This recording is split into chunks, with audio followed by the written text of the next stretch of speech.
Hello there everyone, welcome to another episode of Should You Pull for Dissidia Final Fantasy Opera Omnia. Thank you all very much for joining me today. And in today's video we're going to be talking about Shantotto's burst banners, which are quite exciting. We get a new burst to succeed Squall, as well as Alisaie. We're going to do a little bit of a review on Alisaie, but I actually think that her kit is so unique and interesting that she'll actually get a video all for herself, as well as going through the event that comes with them, which will be Heretic missions that we've seen many times before, and recommendations on characters and things like that that you can take to this event so you can clear them all and get all those juicy rewards for yourself. So if that's something that you guys are interested in, then stay tuned and keep on watching.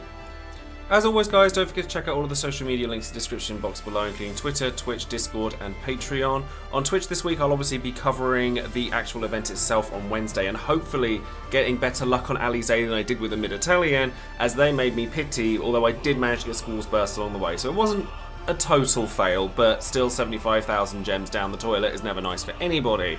And of course with Patreon, I will always shout out one of my patrons at random so that I can give thanks to each and every one of you individually for coming and supporting the channel. And today that person is going to be Horror Kid. So thank you very much for your support, and if you would like a title card made for you just like Horror Kid has here, then be sure to go and check that link out in the description box below. Of course, don't forget as well to check out all the websites associated with Opera Omnia, so OOOHOHO Tracker, Tombury Troop, Dissidia DB, Dissidia Info, all that good stuff. And of course, check out all of these names that are listed down below for content creators out there besides myself.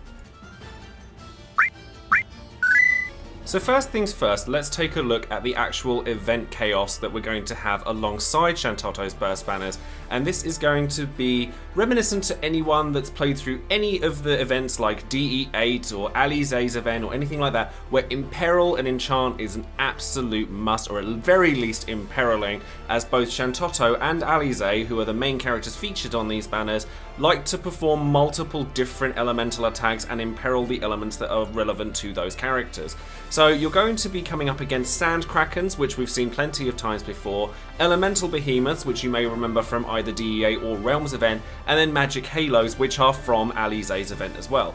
Now the Elemental Behemoths and the Magic Halos like to change their elemental resistances, but you can bypass all of the kerfuffle that comes along with that kind of thing as long as you bring an Imperiler and ideally, or if you're not bringing any of the synergy characters, an Imperil Enchanter, so make this that much easier for you.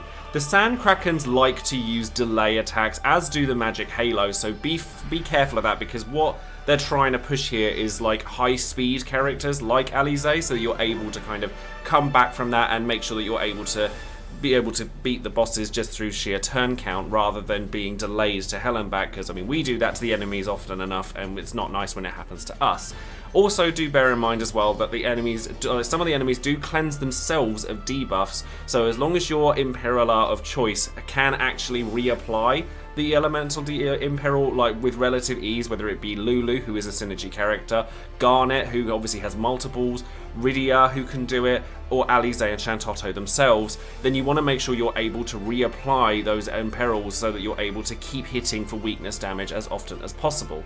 Now, the enemies want you to, or this particular event wants you to bring magic-based characters along because there's resistances to everything else, but if you're bringing an Imperiler, an Enchanter, or anything like that, then you can actually get away with bringing pretty much whoever you want outside of the Imperial Enchanter. That being said, there are characters that work extremely well for this particular chapter, particularly if you have certain members of the synergy. So a Mid-Italian is going to do very well here. They are fantastic for eliminating turns, which kind of counters the delay aspect of this particular fight, and has high damage, batteries, debuffs as well to boot. So a Mid-Italian, if you want a reason to kind of bring them to something outside of their event, then this is a great time for you to do that. Hope and Saz are two characters that I really want to highlight here, purely because of how well they work with Alisaie. If you're bringing Saz, then realistically you're going to want to bring an Imperial Enchanter with healing capabilities, Garnet, so that you're able to kind of make the most out of his damage as well. But having either Saz or Hope or anyone like Aiko, who is also a synergy character that can extend buffs, makes Alisaie way stronger than she already is, and she's already very good. So trust me when I say bringing one of these Hope, Saz, Aiko buff extenders along with Alisaie does absolute wonders for her. Alphino, lovely as it is, pairs up extremely well with his sister, and obviously has massive longevity, is very turn efficient. Just be cautious, as always, that he doesn't get broken so he doesn't lose his carbuncles, and you'll be fine to bring Alphino along. And then past that, you're going to want to bring, like I said, an Imperial Enchanter, so Garnet, Rydia, Raijin, Fujin, anyone that can quickly reapply their Imperils as often as possible, so that if they do cleanse themselves off those debuffs, you're able to reapply them as much as you can.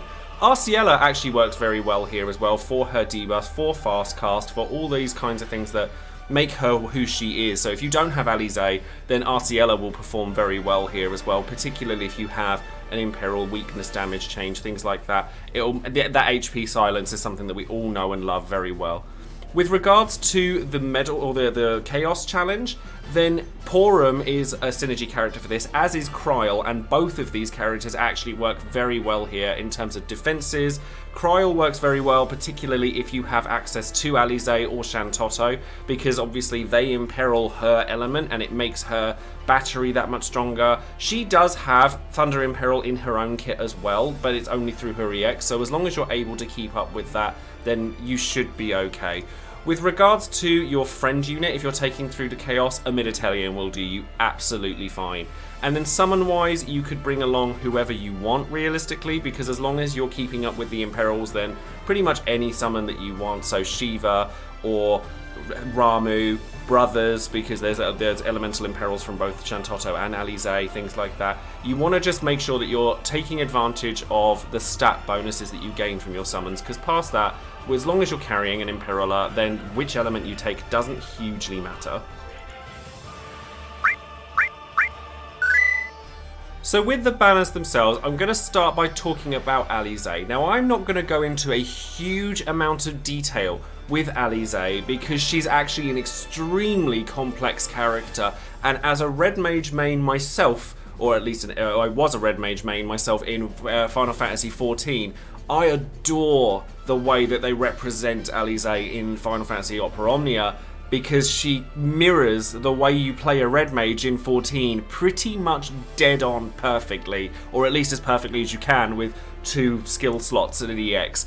And she is actually a character that comes with just her EX realization. She doesn't have an LD or anything like that, but she performs admirably well given the few different tools that she has, and therefore, much like we had with Freya and Aphmau back in the 35 CP 2 EX transition era, we had 35 CP legends then. Alisaie is somebody I would class as an EX only legend, and we're going to have a couple of these over the next couple of months before we fully end up having to go into LD and Burst era. And Alisaie's kit, like I said, is very complicated, so I'm actually going to be making a video dedicated to Alisaie. Given that she's one of my favourite characters, I have no issue in making this anyway, so that I can fully explain exactly what every skill does, exactly what her rotation should look like, what her buffs need to be, exactly where you need to be when using Alisaie. But for the time being, Alisaie's main draw is the incredible speed, turn efficiency, and her longevity. So basically she has 2 different mana bars that are above, like a special effect above her head at all times, black and white mana. One of her skills will regenerate black mana, the other will regenerate white mana, and you use these in order to fuel her HP plus, which changes depending on how much black and white mana you have at any given time. And then if you have over 4 black and white mana, it transforms her HP attack into a much stronger attack called Enchanted Redoublement, which is, I mean, I also love the use of fencing terms in Alisaie's kit. Literally, red mages give me so much life. And then that will reduce your black and white mana, but it will make her skills into stronger versions of themselves, which then give you back skills that would give you free turns through her dual cast buff that she gains from some of her skills and not some versions of her skills and not others, which makes her longevity crazy. Now, she has a rework here. The rework itself actually isn't that dramatic in terms of changing her kit completely, but it does make her significantly more powerful. And it also does a good job of separating her white magic from her black magic, because previously, all that really changed between the two was the elements that they were. So the Aero and the Stone were obviously wind and earth, and then the Thunder and the Fire were obviously thunder and fire. However, now, the Aero and the Stone give her a bit of a bravery battery before she does her brave HP attack, and it also increases. She's got increased bravery hits across the board with all of her attacks, so she's going to be hitting significantly harder, and she also gets free turns whenever she uses like the stronger versions of her skills or her EX. So you're getting chains of turns, and you get free skills out of her Ver Stone and her Ver Fire, which you get after you've used those particular skills. And honestly, it is very complicated, so I will be making a video dedicated entirely to Alisaie for this purpose. Her EX realization itself, now her EX before was okay. It was nothing special, although it was the one EX, because Alisaie is one of my favourite characters, that I wish I had pulled for at the time. That it was a brave HP attack that gave her both black and white mana, and it also basically it extends the duration of her dual cast by 1 turn, which is the buff that she gets from using either Ver Stone or Ver Fire, in order to have a free skill use on the following turn. But all this actually means is that you can use her EX without actually expending that buff, because it only lasts for 1 turn, unless of course you bring buff extenders along with her, like Saz, like Hope, like Aiko, which basically, like I said, increases her capabilities of getting free skill uses for ages, for a very long time. Then her recast rate on Jolt combo is actually really powerful as well, because she uses her skills quite as frequently as she does. You'll be using this EX a lot. And she also gets a framed buff from this that increases her her offensive stats, so her attack and her speed. And then with realizations, etc., with just the book, she now imperils all of the elements that she uses, except for for Holy. And she will then, so fire, thunder, wind, and earth, all of those resistance downs are going to be very, very helpful to her entire kit, so you're going to be hitting for weakness damage. And then it also gives her a brave attack plus and an HP attack plus that she doesn't need to have black and white mana for, which helps her out quite a lot. And then with 1 out of 3, she gets offensive stats, which is great because she needs them given how much she's going to be using her turns. With 2 out of 3, she starts with Ver and Ver Thunder becoming Ver Stone and Ver Fire, which is actually a much bigger deal than it sounds, because it's going to allow her to get this momentum rolling, where she builds up a bit of momentum and then she just does not stop attacking. And she starts with her EX gauge max, which means that she's going to be able to start with her EX, go straight into gaining these free skills, go straight into gaining all of this massive damage that she's going to get, and it makes just a huge difference to her. With a book alone, she gets more damage out of her skill because it becomes a 2-hit brave HP attack executed 3 times, but then when you put 3 ingots into it, it then increases the hit count to 3 per brave HP attack, so that's 9 brave hits in total, and she also is going to get some of her bravery back before she does the last attack, so in a similar way to how Garland's works. And then with the duelist buff that she gets that increases her attack and her speed, she's also going to be getting max brave overflow on top of it, so she's going to be able to hit that much harder with every skill that she has. So honestly, I think that Alisaie is fantastic for just having an EX. Considering that you don't have to pull for an LD for her, she puts so much work in that if you're wanting to go in for either Shantotto's Burst, or even, given that we've already had 5 EX tokens from the free premium Mog Pass, if you wanted to, when the second one comes around, you could easily pick up 5 more, buy Alisaie EX, or Gabranth, or anyone like that, one of these EX only legends, and just use them, because they just work with just an EX. Now, is Alisaie going to last forever and be better than most characters with an LD? No. She's very, very strong for what she has. She's very, very strong, certainly for this point in time, but she will last for a few months, and then eventually characters that do have LDs will take over from her. She's still going to be able to complete a very wide variety of content at this point in time, and her turn count and turn efficiency are pretty unparalleled at this point in time, but the actual damage that she deals is smaller than a lot of characters do. Basically, her damage is spread across multiple turns, because you're going to want to use Jolt combo, then Ver Fire or Ver Stone, and then Enhance Redoublement, and then something else, and then by that time her EX will have charged back up again. But her turn efficiency, much like Alphino, is her longevity just goes on and on and on and on, and it takes a long time for her to use up all of her skills. So if you're after somebody with low investment compared to characters with an LD or even a burst, then Alisaie is a great pick for you. Now, Shantotto doesn't get a rework and doesn't have a super complicated kit like Alisaie. It's fairly complicated, but it's not nearly as complicated as Alisaie. Like I said, I only scratched the surface with Alisaie, and I'll be happy to make a video entirely about her so that you guys can get to grips with exactly what she does, exactly how she works, etc. But Shantotto comes along with an LD and a burst this time around, and this is tentative as well, because when they revealed the burst banners and the fact that we were definitely getting Alisaie, Shantotto was mysteriously missed out from the announcement of that. So do forgive me if it turns out on a very, very unlikely chance that Shantotto is in fact not the character that comes out with her LD and burst on this particular banners, but I find it very unlikely considering that I don't know who they would bring forward that doesn't break the game in half for them to release something early. So I'm assuming that it's going to be Shantotto. Now, Shantotto's LD is Salvation Scythe, which is, like many LD attacks, a very hard-hitting AoE Brave HP attack that deals, this one deals 100% AoE HP damage, which is fantastic. It has a huge overflow limit, and it grants her more rage turns, so that she'll basically... It's basically impossible at this point for Shantotto not to have rage up for her to get the best versions of her skills, so that they have more damage, they have more hit counts, things like that. Between her EX, between her her skills, between her EX plus what she gets out of her ingots, etc., and now her LD, it's very unlikely that you're ever going to have Shantotto without rage. And it also makes it so that you have a framed debuff that comes out of this called Curse of Destruction, which is basically paralysis and a huge drop in defense for one turn. Basically, that turn that they're going off, if you pair her up with somebody like a mid-Italian or anyone with delay, and you can make their turn as far away as possible, knowing full well they're not going to get that turn, but they've got a massive defense drop that is framed and still paired up with the paralysis in one slot, you can deal a lot of damage with this. She also gets a new HP attack called Rage HP attack, which is just a very, very hard-hitting, multiple Brave attack. I believe it's 4 Brave attacks.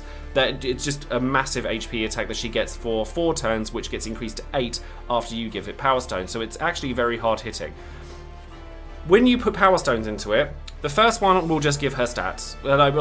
All Power Stone increases will give attack to the character. It also raises the max bravery and the damage done with Salvation Scythe, which is very standard.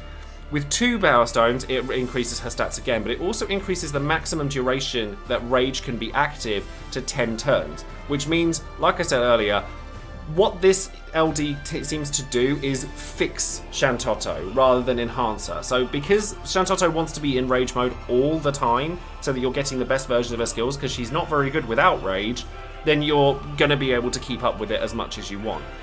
When you use Salvation Scythe, it also makes it so that you get rage for 10 turns from it, so that she just hits the ground running straight away. She's got 10 turns of rage. By the time you've come round to that ending, you'll be able to get it back again with with either her skills or the fact that she gets hit by an HP attack or using her LD again.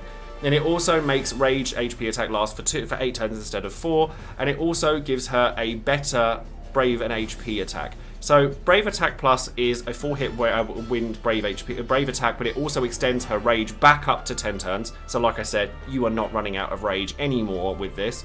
And then her HP Attack Plus Plus does exactly the same thing. It's a 2-hit Brave HP attack. It's not as powerful as the Rage HP attack, but it also refreshes her Rage. And then 3 out of 3, it gives her an extra skill use of Salvation Scythe, which gives her 3 in total. Like I said, I like this. I do like this LD because it makes Shantotto where she should be. Because unfortunately, the Rage mechanic did hold her back to some extent, and her EX is obviously omni-imperil. Like, it imperils every single element there is. It hits fairly hard, it charges fairly hard, it does decent damage across the board, it's AoE based. It's nice. It's not game-breaking, but it's nice. And this LD does fix a lot of her problems. Now, going on to the burst. Now, Wiederherr is like any burst, a very hard-hitting Brave HP attack that can break the damage limit and will do a large amount of HP damage because it has splash damage for 50%. It's quite standard as bursts go. And then the burst effect itself is also relatively underwhelming, if you ask me. But these early bursts are, and having a burst is better than not having one, because a burst is essentially a second summon. You get 6 free turns with that character, where there's times where they'll be able to where the enemy will unbreak themselves during that time. But Shantotto's burst effect is just a large damage increase, or bravery damage increase, when attacking weakness damage. This is fine, and it lasts for quite a long time as bursts go, particularly if you're pairing her up with someone like Alisaie, who is that much faster than she is, and could do with the increase in weakness damage because her potencies are lower than some characters. It's fine. It's not game-breaking like Noctis or Lightning or Cloud or anything like that, or Firion, which are coming in like much later, but it's fine. Like, if you like Shantotto, she's functional. Like, a lot of people are saying to skip Shantotto because she's just not very good, and I'm not sure I agree with that. I think that having Omni in Peril is a nice thing for the party to have, and it opens up a lot of party compositions that you maybe didn't think of previously. And it also, like, having that framed debuff on the LD is really good. I'm not sure I would go all in for Shantotto, because I think that we've got Noctis coming up next month, and that's a character that pretty much everyone is going to go for. But as somebody who plans to very much go quite heavily for Alisaie, because she's a favourite of mine, if I picked up Shantotto stuff along the way across this month or the rest of this month, I'd be okay with it. Artifacts are super easy for both of these characters as opposed to the rest of their stuff. Alisaie, you want her acceleration boost, fact, because every time you use the Arrow or the Thunder, which is the starting part of her chains, she gets a max brave and attack boost, which are the 2 stats you want most. And then after that, she needs as much attack as she's going to get, because you're going to be using so many free turns, so many turns where you want to be hitting as much damage within those turns as physically possible. And then with Shantotto, she doesn't really have any special any artifacts you really need to chase in terms of like C50 or anything like that. So just attack and max bravery will suit her absolutely fine. So now we come to the big part of the video, should you pull on Shantotto's burst banners. I don't personally think that Shantotto is worth a pity or a large number of your gems from a personal standpoint, because while she is at the strongest point that she's ever been, because she has the second burst, she has the first magic-based burst, and she does fix a lot of her issues with her LD, and that framed debuff that comes from it is very nice. But you're only going to get it 3 times, so it's not like something you're going to be able to use repeatedly. It's not like Raijin, where you're going to get paralysis every few turns, or anything like that. And Alisaie is a really powerful character with just an EX, but there are other ways of getting Alisaie's EX if you are willing to do so, and she doesn't outperform a lot of characters out there, certainly in a couple of months' time, that will outshine her just on the back of having an LD.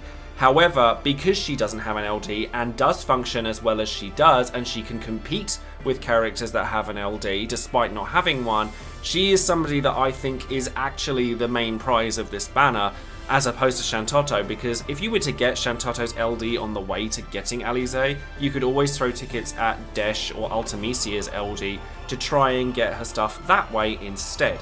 So if you wanted a character that functioned really well with just their EX, you actually have 2 options here, because Alisaie is fantastic, as I've already stated. Porum is actually still very good as well, and very helpful for a lot of content, because no one at this point in time has a kit quite like hers with like HP damage reduction, HP overflow, really strong defensive capabilities. And I actually really like Kryl as well, and I've used her a lot in the past. Lulu I could do without. Lulu is, like, she's very weak comparatively to other Enchant Imperilers at this point. So if you have characters like Garnet, or Rydia, or Fujin and Raijin, anything like that, Lulu's just not going to cut the mustard at this point. But if you really wanted to pull for Shantotto's LD, then it depends entirely on whether you want or already have Alisaie or not. If you've got Alisaie, or if you don't and you don't really want her, then Porum is a pretty good shout to try and like get along the way to Shantotto. Although there are much more pressing banners than these coming up in about a month's time. In about a month's time, like this is, it's hard because obviously bursts are new and shiny and like really cool things, as are LDs. But we're at the start of that era, which means that characters like Shantotto, like Squall, are going to get overshadowed very quickly by characters like Noctis, like Kuja, like Kefka even. There are much stronger burst effects and things like that coming out in the future that Shantotto is not the first character that I would go for. If you love Shantotto, she'll do well. She certainly does fine. She's going to cut you through a lot of content for a while. But 125,000 gems is a lot to pity a burst that maybe won't work that well comparatively to others, and you may have to skip out on some that are stronger later down the line. So it's not my favourite burst character, let's put it that way.